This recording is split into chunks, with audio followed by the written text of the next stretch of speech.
Let's see. What do I have today? Well,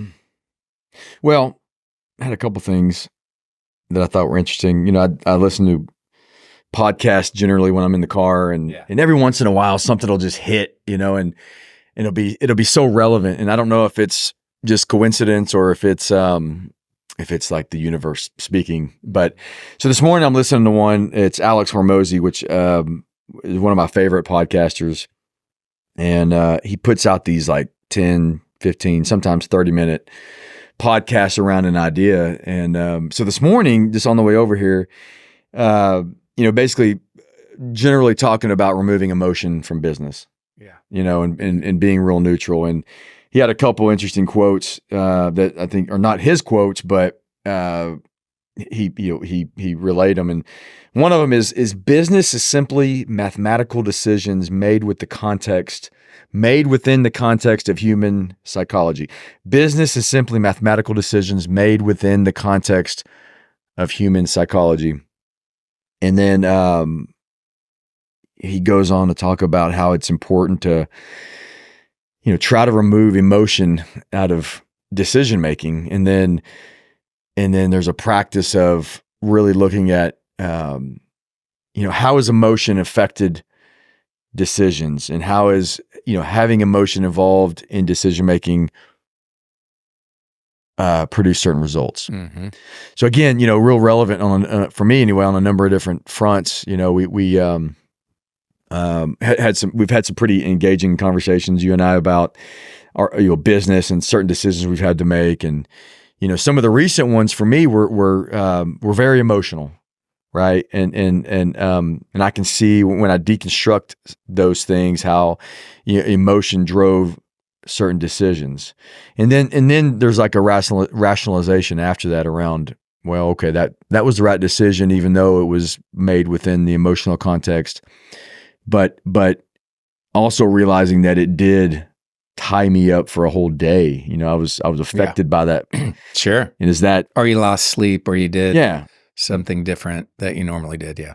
So, going forward, I like the idea. And it's again, I listen to all these podcasts, and something hits like it did this morning. And I'm like, okay, I gotta focus on that. So maybe that's the next real focus of practice for me, is just trying to remove the emotion out of decision making and really thinking about it from a mathematical, financial context, like, which is ultimately kind of how we run a business. Yeah. The mathematics, the financials have to make sense. Yeah. How does that land with you? For me, I don't think it's possible. Okay. Right. Because we, as soon as you talk about this, like similar to what we were talking about last week, as soon as you apply culture or talking to individual as an individual, I think you're stumbling, you're breaking that boundary. Yeah. Right. And I think there's a time and place, and I would imagine, like, if you were to put percentages to it or group emotionless responses as it applies to business, there's 3/4 of it that, sure, that's definitely a thought process that you should really practice, and Mm-hmm. you should focus and try to parcel out those emotional context and really focus on the numbers and what makes the numbers successful. Yeah. Right. That's why we're in business. Yeah. However, there's 1/4 of it, and I'm just pulling that out of my ass, that you have relationships, Mm-hmm. you have staff that you may or may want to, you may want to keep for various reasons. Mm-hmm. You've got, I don't know, and or you have a project that you're trying to really succeed in because you feel that that's a stepping stone to get to another thing, Mm-hmm. right? Those are just Sure. quick examples.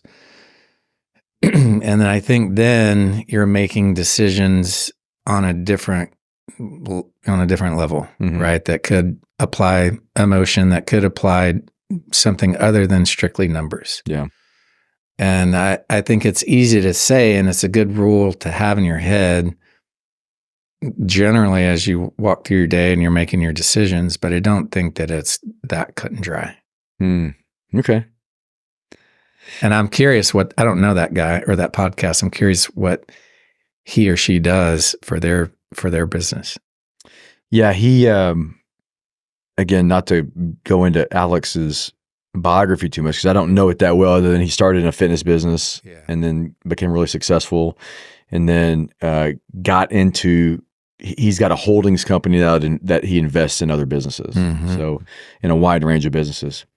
But yeah, interesting point, right? I mean, he comes from a fitness and a training business is very personal. It's very interactional. It's not as transactional as maybe some other like banking or something like that that can be very emotionless. It seems like to be successful in a fitness business, you got to have a lot of these emotions, a lot of empathy and stuff. But I guess too, what is success, right? Yeah. What is success for an individual? Is that strictly money? Yeah. Right. Then I could see, all right, well, you could probably make your decisions based on matrix and numbers and be fairly, cut and dry about how you make decisions. Yeah. No problem. But if there's other things involved that make you successful as an individual or as a company, then I think it starts faltering. Yeah. Right. No, good point. It goes back to what do you really want? Yeah. Right. And now, so good point, because this whole podcast that he puts on is documenting his journey to becoming a billionaire. Yeah. See. So there you go. Yeah. Right. So that would involve more just real neutral decisions that aren't emotion based, or it is numbers. Mm-hmm. And he references a lot of top CEOs that, when you like Elon Musk and Mark Zuckerberg and Warren Buffett and some of these more famous billionaires, they are pretty emotionless a lot of the times when you're hearing them speak. Yeah, I don't know. I'm I agree, because what I struggle with on that concept is a couple of different points. Is like, I like to get emotional about things. I like to get, I think I found some motivation in it. I like the wins. I like, celebrating the successes, and I like sharing that with other people. And, when you overcome something, it's like, fuck yeah, we did that. It feels good. So in that context, I wouldn't want to limit that. Yeah. But now on the flip side, we deal with a lot of problems, and we deal with a lot of things that are just tough, tough conversations, conflict, problems. There's problems, and we're in the problem business. And so in that context, it's like, I could use a little more neutrality and not getting happy, not getting sad, not getting upset. Yeah. And just being able to deal with the issue at hand in a real mathematical way. Yeah. I do believe, though, like in your position and in mine, probably more so in mine, because I think I probably deal with more emotion maybe than you do. I don't know. Not emotion, sure. There's a difference between emotional creatives versus emotional contractors, right? And that could be an interesting way to peel it back. But I think that we, in order to move things forward, have to peel back the bullshit. Yeah. And the emotion, and know what the end result needs to be, and then make that decision. Make that, yeah. It doesn't mean that you don't care, but you're just trying to get this thing resolved. Yeah. Because we need to move on. Yeah. And that, I think, is very much needed in a day-to-day process. Like it's a hard one, I think, to parcel in terms of what is emotion, what's based on emotion, and what's based on numbers or effectiveness or whatever it is, your end result goal. Because I think they're closely tied, but you can't make decisions on emotion. Yeah. There's no way. And while you were talking, I was thinking about this spreadsheet that I geek out on, and it's got it's got like 20 different columns, right? But it's all of our staff, it's like individual, it's hourly, it's payroll, like it's everything. And we move the needles to see how effective each staff member is as it relates to money, as it relates to revenue, as it relates to productivity. And I love that, right? And you could say, and we know when someone's fallen down. Yeah. Right. And then we have to evaluate, all right, well, we're going to have to make a tough decision, or let's give this person a raise. Yeah. Right. So you can say that all those decisions are based on numbers, right? Sure. They're emotionless. You're trying to read the data, and then you make a decision to move forward. Yeah. If something's not working, then I think that's fucking hot. That's like makes it so easy. Sure. So then when does emotion play a part then? Because you just said you can't make decisions based on emotions. It's inconsistent. Right? It is, right? It's so, it's easy to point to management of staff. Like when you, in my mind, if I believe in someone, or if I think, oh, this person's going to pull out of this, and I just keep riding it for, let's say, a year. And I don't react to the sheer numbers because I think, oh, they're just going to make it, but they never do. Yeah. And then inevitably I have to let them go because it's just not working out. Yeah. And then I look at that year and that money lost and like, God damn. Yeah. I should have pulled that trigger 8 months ago. Yeah. So there's a little bit of that which could make your numbers swing in a certain level. It's definitely, there's a dichotomy between making those kind of decisions, and then you want to have empathy for people. Yeah. Because I think that's part of being a good leader. And we talk about leadership a lot is having empathy for somebody and making, you can't treat everybody the same. You've got to meet people where they're at a lot of times to have to create a situation where they're fulfilled and bought in and adding value to the organization. And that's an emotional thing, I think, right? It's like, man, I care for that person in a way that I want to make this a good place for them to thrive and be proud of, because then the results will be much better. Yeah. But at the same time, you've got to be unemotional and make certain decisions, right? That they're going to benefit the company, the overall. Well, let's move it out of an employee status and take it into a project status, because I would also say there's certain projects or clients that I will allow for a scope creep. Yeah. I'll put in, and this is maybe not because of the individual, but it's the team, or it's there's a variety of different things that we evaluate the success of a project. Mm-hmm. And so there's certain moments where I've had to back out of a project or fire a client, or it's very rare, but there's those decisions because they're based on a certain number of things. Yeah. And it's not always numbers. It's could be inefficiency, it could be the quality that we can forecast, it could be a number of things. Mm-hmm. And some of that is emotional. Some of it is data. Some of it is emotional. Yeah. And you get pissed off and you get heated and you have this confrontation on the side or about a project or about the numbers or the overture and schedule and budget, and you make a decision. And then it could either, move forward, or it could maybe not. Yeah. So how do you evaluate that? That's a great point. Because that you led into the next thing I was going to tell you I'm struggling with, is if you took a real unemotional approach to all your clients and it's like, this is just numbers. Mm-hmm. Well, then would that help you deal with some of your tougher clients and clients where maybe philosophically you're a little different or not aligned? And if you took a real unemotional, just by the numbers approach, there might be some clients that, damn, they're just a pain in the ass. but the numbers are good. And Yeah. and does that help you with that? And does that, because looking back, we've had clients, not very many, but we've walked away from a couple big engagements. Yeah.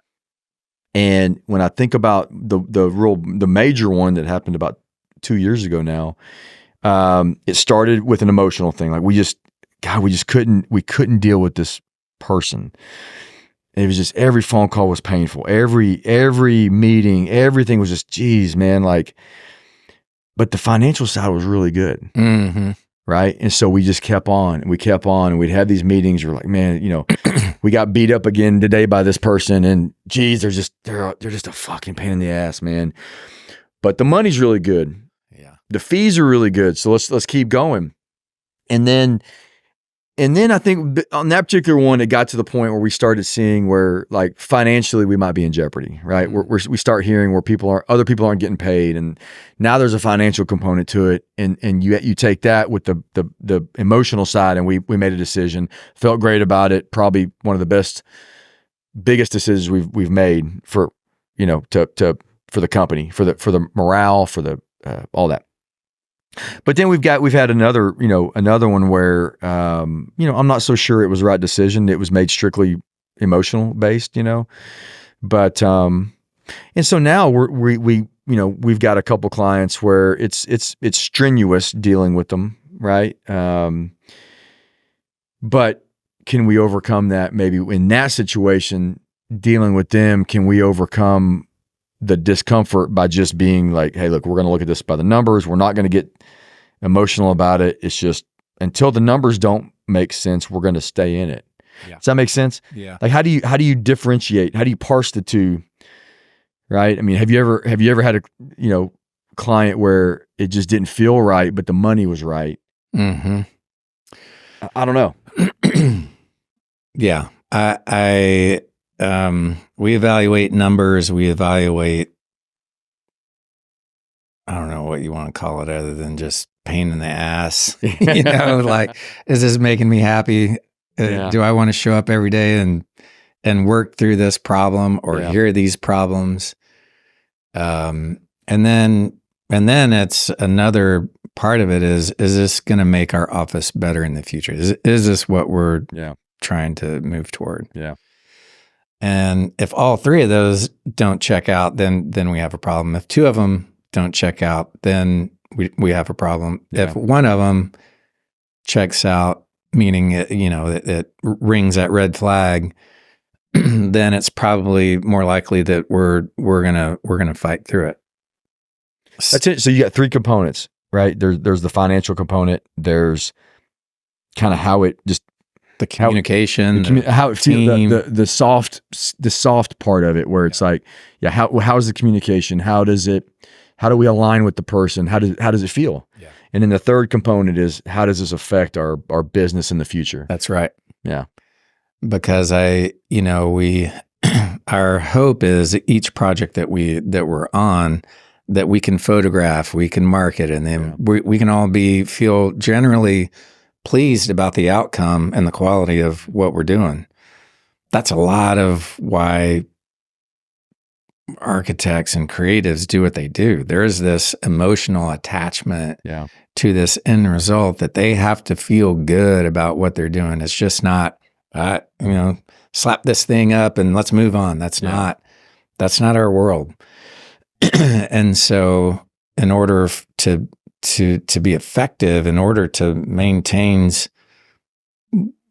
people's or just inner staff and like the genuineness of showing up and doing, right? I think that end result has to be something that we're all proud of. Mm-hmm. Of course, we have to make money. It's hard. It's really difficult to make money in architecture. Like it'll suck you dry if you don't have rule sets. Yeah.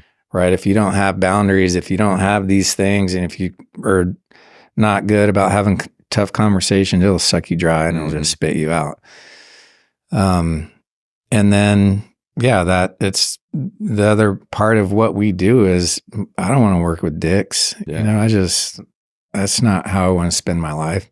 So it's understanding what makes you happy on the day to day that doesn't relate to money. Yeah. Right. There's these things that I want to do, and I want to be goofy, and I want to have fun, and I want to work hard, and I want to do all these things every day. Mm-hmm. And if I don't have it every day, knowing that it's not perfectly balanced each day, some days are going to be really difficult, and some days I'm just probably going to goof off. Mm-hmm. Right. But if that's not well balanced, then I'm not in. Yeah.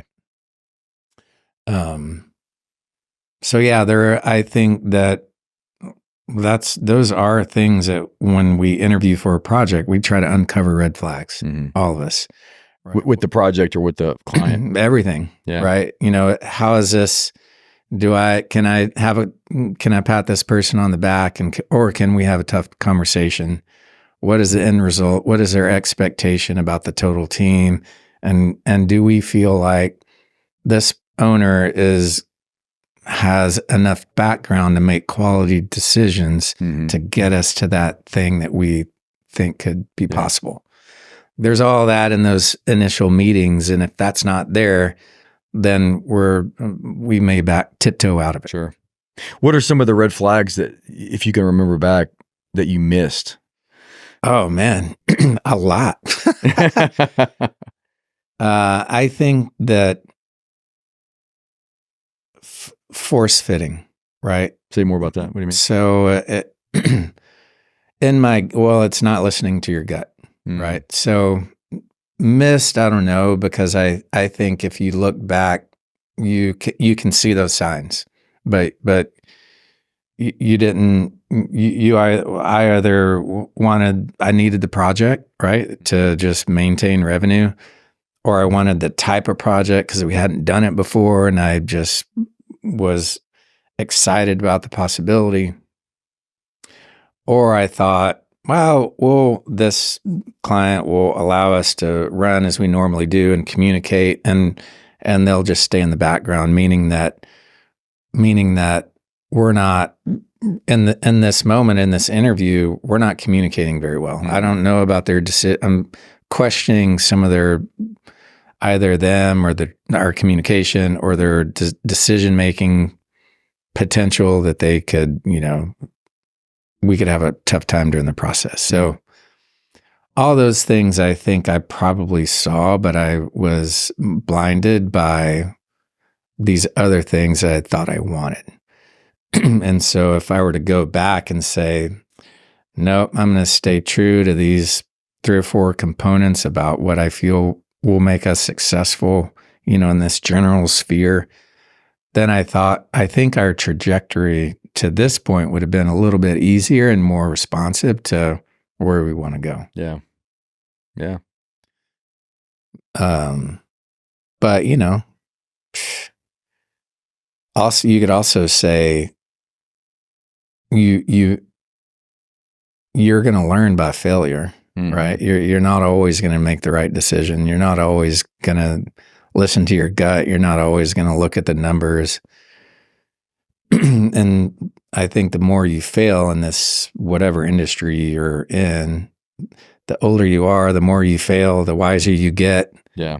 And then eventually you're going to find that engine that's really moving for whatever different reasons. So, I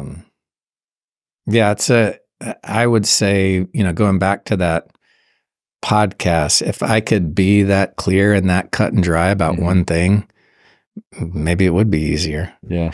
Yeah. Yeah. And it's interesting, that again, with Alex Hormozi, like I really appreciate the way he thinks about things. But, and again, not to take anything away from him, but it is a lot of sound bites, and I know that's going to sound bad, but it is a lot of, repeating quotes and sound bites and everything. I wonder how it's a lot easier to talk about making those decisions and being emotionless, and it's a lot easier to talk about it than it is to actually put into practice. So I wonder how well he's put that into practice, I guess, Do you think that sometimes I think that, when I listen to those and I listen to a few of them as well about success and how individuals have navigated their lifespan in order to obtain this wealth, not lifespan, but business decisions, and I've never heard any of these podcasts talk about the profession of architecture, right? How do you navigate that? Like, I have no idea. I want to find one of these podcasts that talk about it.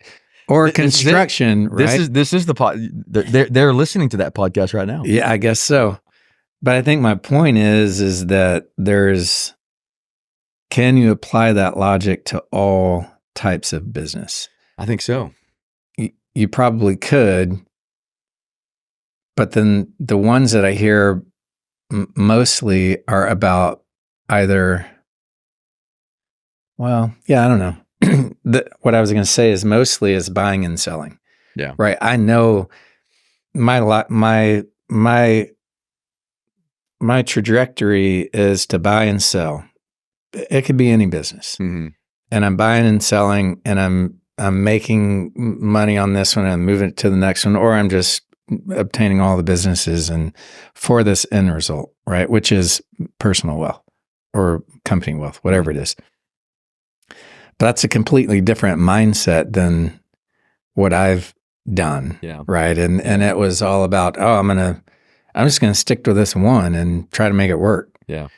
And, I'm curious about the difference of those particular businesses and the difficulty or the ease to buy and sell and make successful versus a profession like ours. Yeah, no, good point. I'll tease my answer to that with another quote by Alex Hormozy. Yeah, that I really like.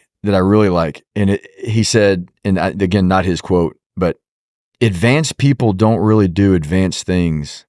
They just never don't do the basics. So a couple different things. I love that because for me, I've recognized a lot of like, I need to do something different. I need to, there's a trick. And I think to your point, I think a lot of the businesses and successful people that are getting a lot of the attention right now are a certain business, right? It is a products-based business. It is a tech business. It's the people that are getting a lot of the attention right now, the influencer, the entrepreneur, like entrepreneurism is very popular over the last 10 years, right? I mean, it's the thing, it's all over social media. And I think a lot of those businesses are about kind of buying and selling, the ones that I see anyway. And then they are selling the advanced things like, if you, if you do it like I do it, or if you buy the course and it appears to be like there's a lot of advanced things, but when I pull it back to my experience with really highly successful people that I consider mentors or examples of what I want to be, they are in real simple businesses, and they've done just the basics consistently to be successful. Yeah. Now I will say too, we're not in an easy business, and it's not. I don't think any business is easy, but there are probably a lot easier ways to make money than what you and I do. You know what I mean? Yeah. And maybe that's why you don't see a lot of famous, successful entrepreneurs in the design space or architecture space or construction space for that matter, because it doesn't sell. It's not very. I would argue that what you do is a little bit more glamorous than what we do, right? Because it's very visual. Wow. It looks really cool, and it's an art. It's an art form. Yeah, it evokes emotion. Whereas on the construction side, maybe not so much. It takes two to make that happen. Right? Absolutely. So, yeah. I was talking to someone several years ago. He had done really well in his life, sold, bought and sold, similar thing, but it was product based. Mm-hmm. And that's the other thing that I think about too, as it relates to differences. Not that I'm curious about the difference, not to make an excuse or to, think that, well, that's why they succeeded, right? That I'm just trying to understand like the difference in service or the difference in decisions or the difference in product, whatever that is. And so his, because I was asking him, I was like, man, I see the conversation floating around about the success of various types of business and the wealth and like exactly what we're talking about in terms of how'd that person make it? Yeah. And it often evolved around product-based businesses that they can say, I've got the best and this is the most recent and this is why, and here's all the varying components that I'm better than this person. And he did say, well, Mark, you're in a service business, right? You rely on someone needing you. Yeah. And that's real true in a way. Mm-hmm. And so then if you focus on that and understand the playing field in which we live in terms of, well, I can't really say that our creativity is better than the others' creativity. That's very subjective. Yeah. Like, how do you take the subjectiveness out of our business and apply it to data and logic and say mine is better? Right. And, what we've boiled down to is this way of working, right? How do we communicate? What are our services that we could a la carte and what is our, and really talking about the value, not necessarily as it relates to aesthetics, but the value of what you get on a day-to-day or workflow perspective. And I don't know if that's better or worse, but it's just like this. I see what you're saying. When I think about our business, we can't go out and say that we build better than everybody else. Yeah. Same thing, right? We're not, we're the best builders out there. We're the best contractors out there. What everybody, and again, might be my perspective on it, but I think it's pretty true. We deliver three things, right? Three categories. It's quality, it's time, and it's budget, right? And we always joke it's the golden triangle. Everybody that wants all three, they want it quick, cheap, and high quality. Well, the problem is you can only get two of the three. Yeah. What do you want? Do you want it fast and cheap? Well, then we're going to compromise on quality. If you want it, cheap and high quality, then it's going to take a lot more time.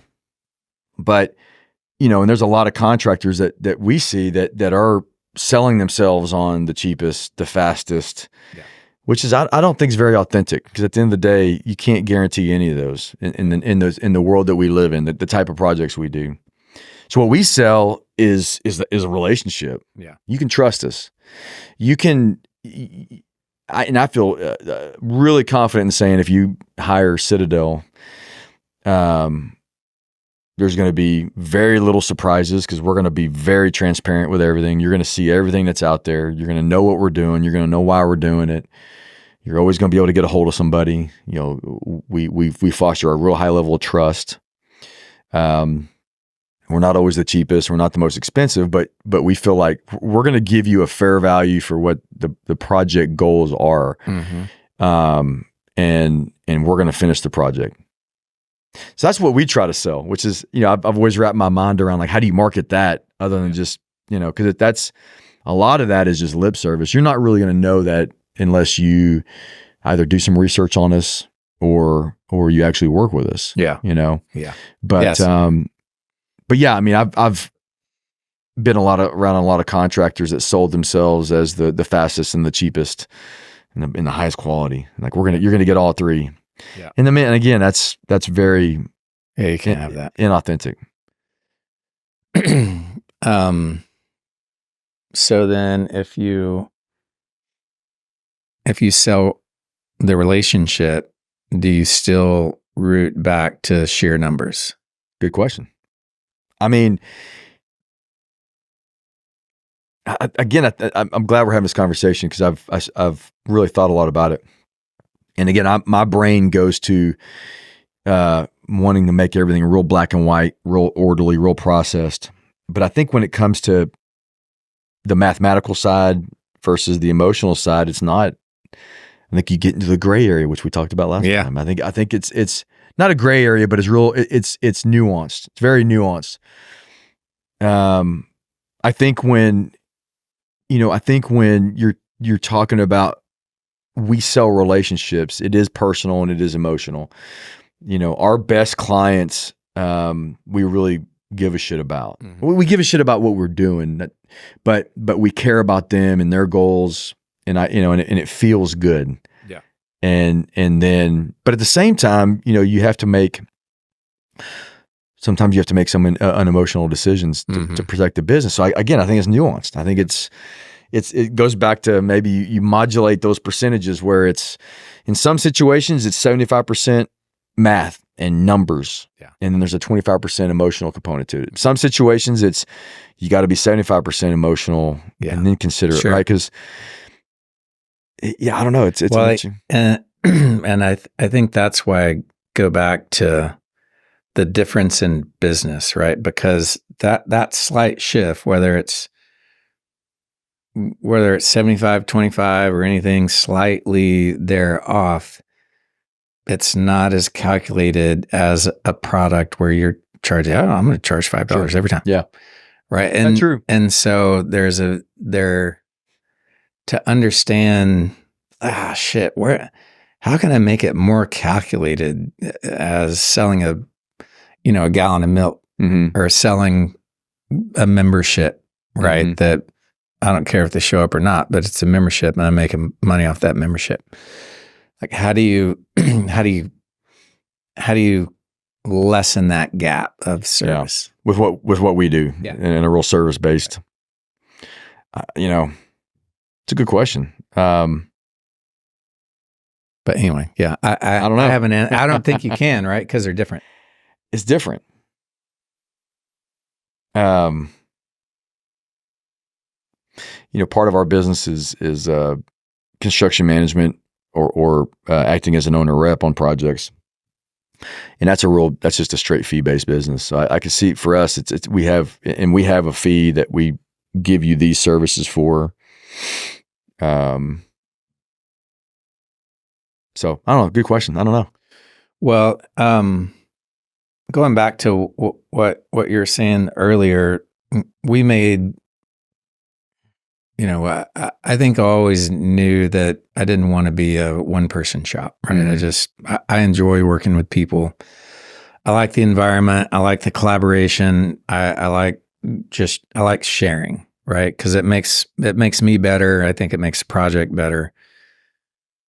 So I always knew that we wanted scale. We wanted to grow. I didn't do it very well. I would flux, up and down, always hitting a roadblock around, I don't know, 8, 9, and then I moved forward a little bit. But at any rate, I think my point is that you have to be calculated if you're going to scale. Yeah. Right. There has to be a large percentage of those decisions that are black and white. Mm-hmm. You have to have rules. And if those rules aren't followed, then you have to cut that out and find something that does follow rules that you believe in order to scale up. Mm-hmm.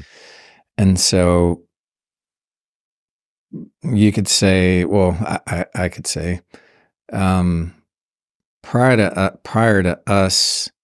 prior to me really following the mindset of applying rule sets or applying protocol, in the office, and that could be way of working, way of drawing, the amount of time spent on each phase or the total project in general.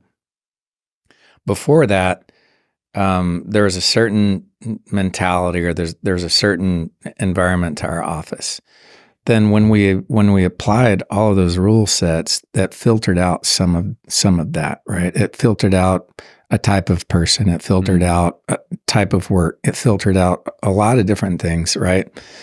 And we can find ourselves moving forward meaning scaling and growing, and revenue scaling and growing, and projects getting bigger and better. Mm-hmm. It's a very slow pace because, a number of things. You could blame it on the market. You could blame it on new things that you're trying to experience that are failing. But I think my point is there is an acknowledgement about really having to be data oriented. Mm-hmm. And as much as you can remove the emotion, and you could focus on the data and what makes your business successful, the better you'll be as a business. Mm-hmm. And I don't know what the percentage of emotional decisions are, in my world, but I don't believe that to have a successful business, it's not, the percentage should be small. Yeah. Right. But it's there. It's maybe used. Maybe you use emotion in a real calculated way sometimes. Sure. Yeah. Or not. And then you discover, like, oof, stop that shit. Yeah. Yeah. When I look back, most of the time when I've had to make decisions, or I've been involved in a situation that was more uncomfortable or painful, I was overlaying ego and emotion onto it. And again, Sure. had I not done that, could I've navigated those things a little faster and maybe more efficiently without the ego and the emotion onto it? Maybe. Mm-hmm. Maybe. Yeah, I don't know. The other thing I was going to ask you that maybe ties into this too is when you think about taking a risk, whether it's taking on that project that maybe doesn't fit within your current kind of portfolio or Mm-hmm. capabilities, because you want to grow and you want to move into different areas. Can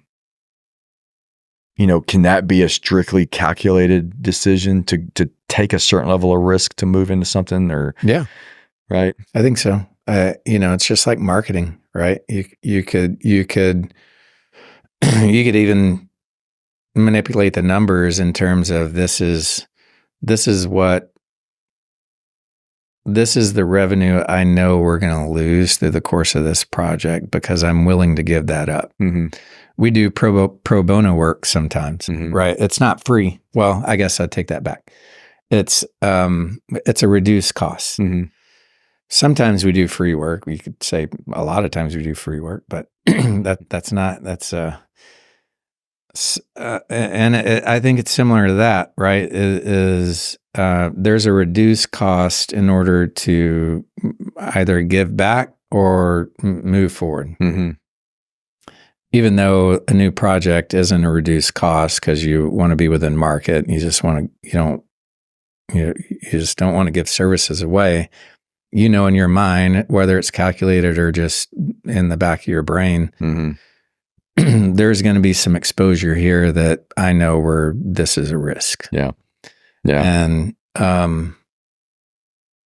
I think that's, you could actually say that we do that with every project, Mm-hmm. right? Because every project is different.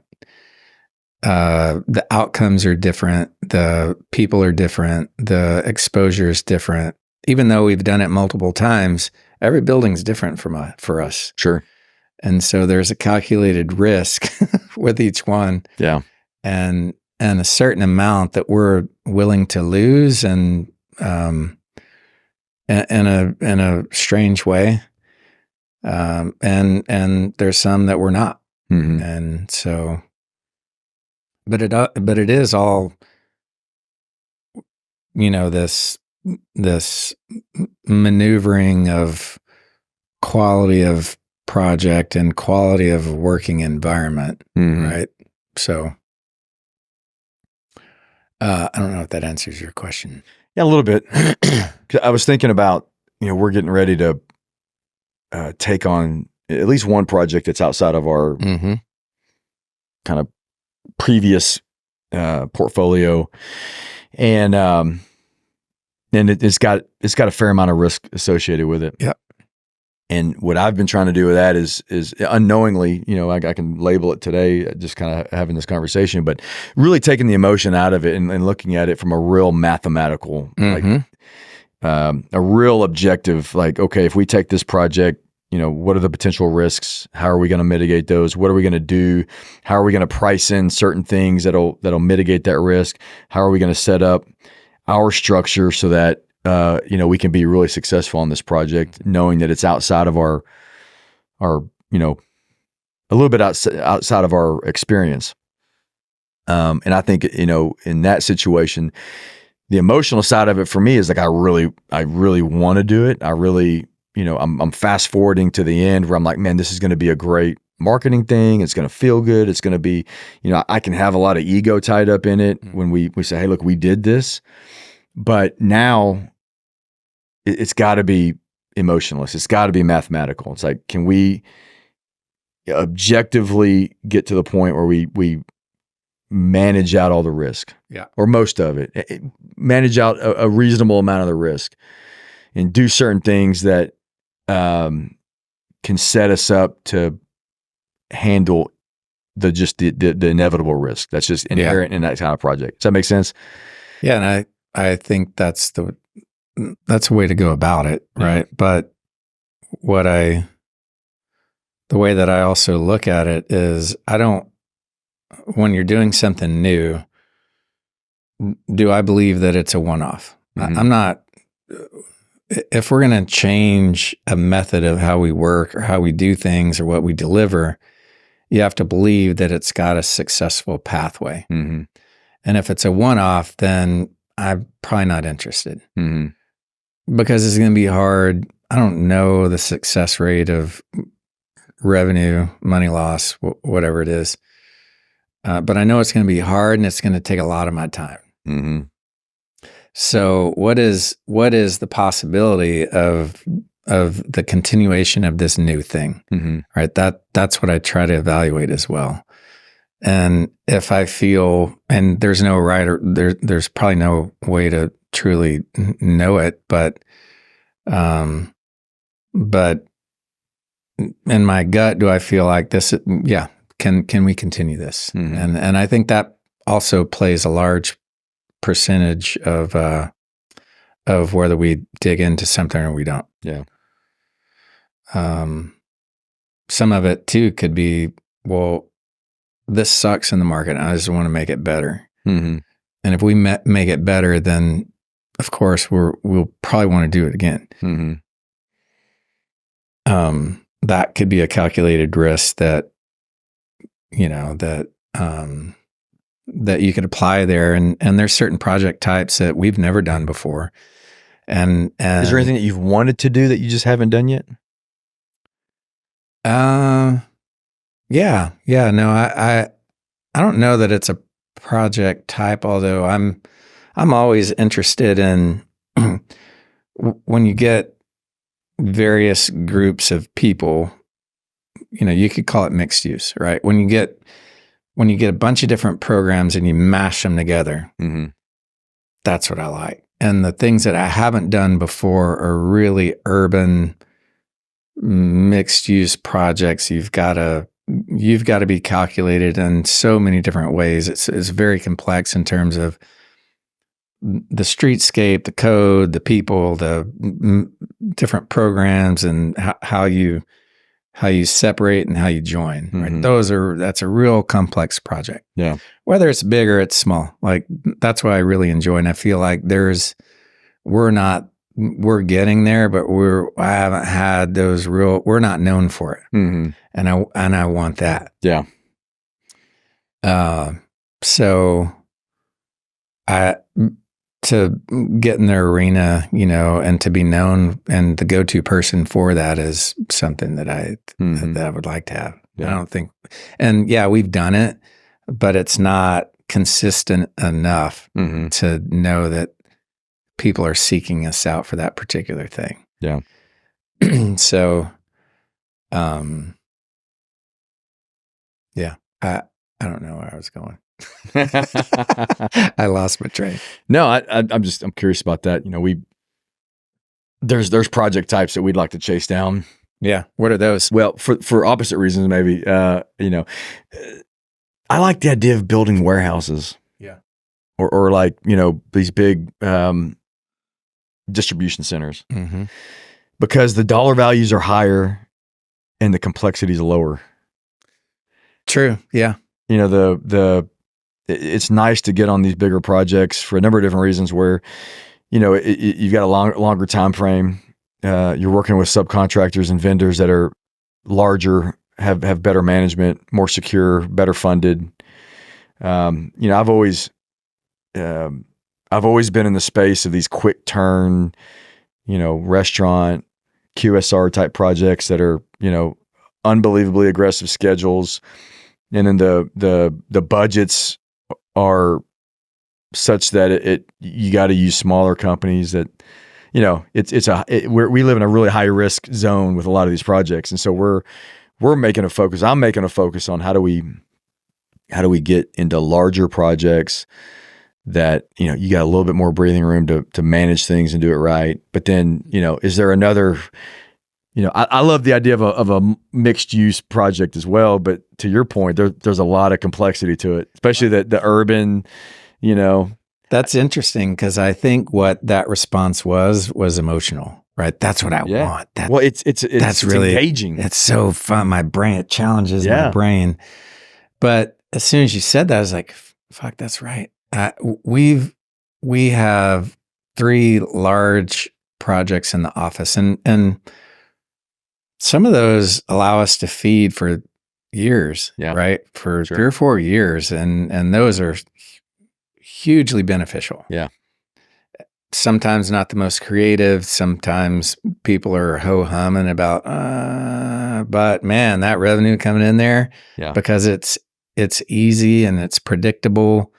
We have 3 that we have never done before, and they're large, and I like that. Mm-hmm. And we're kind of feeling the territory out, and we sat around and we said, these need to be money makers. Yeah. Right. And we need to be emotionless, and we need to be efficient, and we need to do a good job and abide by the standards that we've created for ourselves. Mm-hmm. But we know this is not going to get published, or it's not, Yeah.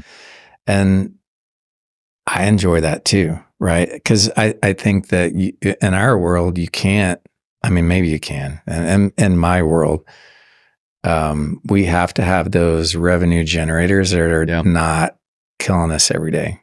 Yeah. I guess it goes back to, what do you really want? Yeah. What do you want for your business? Because at the same time, I'm like, I can see where these, I'm sure there's some complexity, obviously, to any project, but the warehouse thing seems, very easier than what we're doing. But we've got a project coming up that, again, when we get the contract signed on it, I'll talk about it a lot. That you and I will be working together on. That has an aggressive schedule, that has the potential to be a very cool, engaging project, and I have a lot of emotion tied up into that, because there's the potential to do another one, here in Austin, and there's a lot of emotion tied into that, which I think is cool, and the idea of getting into this aggressive schedule and having to game plan, like, I love all that. That's engaging. So it goes back to, like, need a little bit of both. I think you need both. It's you have some of them that you have some of these projects that feed your soul, and you have some that feed your bank account. Yeah. And I think, how do you get that mixture right? Yeah. Well, your math has to be correct. Going back to the math and the data and the equation. Yeah. Yeah. I think it's also knowing It is about the math. It's about what the staff that you have that you want to hold on to. What are they after? Like it for us, it's I know when things get monotonous, Mm-hmm. and I can feel it, I can see it, and I wanna inject some excitement, and so I'll make a shift. Yeah. You could say that's through the power that we bring in terms of our leadership. Mm-hmm. You could say that it's a projects that we find that we bring into the office. But I know that, and I can feel that whatever that aura in our office about monotony. Mm-hmm. I'm no good with monotony. Like as soon as I feel we're stagnant, Yeah. I'm going to move. Yeah. And so maybe that's just, natural. And maybe that's why we're doing this versus this a little bit. Yeah. Cause I like new things. Yeah. But yeah, those, I don't know. No, we're kind of reaching our hour here. What I'm really interested in, we've got some really cool guests coming up, in the real estate space and the construction space at a real high level. Yeah. I'd be really curious to see how they feel about that. And how do they, because it does, after all this last hour of us discussing it, it feels like it is a formula when you can't take all the emotion out of it. And it can't be 100% objective. It's a mixture. And I think again that the quality of our leadership, the extent to which we can be successful is going to be around how we modulate those percentages and that mixture of it, right? Yeah. How we stay sane, how do we mitigate our stress levels? Again, success isn't always financial. It's are you content? Are you happy? Can you do this for the long run? Yeah. I know there's a lot of contractors that, I grew up around a lot of guys in construction that drank and, had heart attacks and same with architects. Yeah. Right. I mean, it's a high stress industry. It's a very high stress industry. So how do you set yourself up for success on a number of different levels, not only financial? Yeah. So different for everybody. Yep. Yeah, I'm also excited about the our visitors coming up next because I know one. She's a powerhouse. Yeah, and she comes in saying, "This is how you make money." and she nice. She has that mentality, so I'm pretty excited. I've never actually met her, so yeah, that's beautiful. Well, all right, cool. That's it. Appreciate y'all. Yep. Thank you, guys.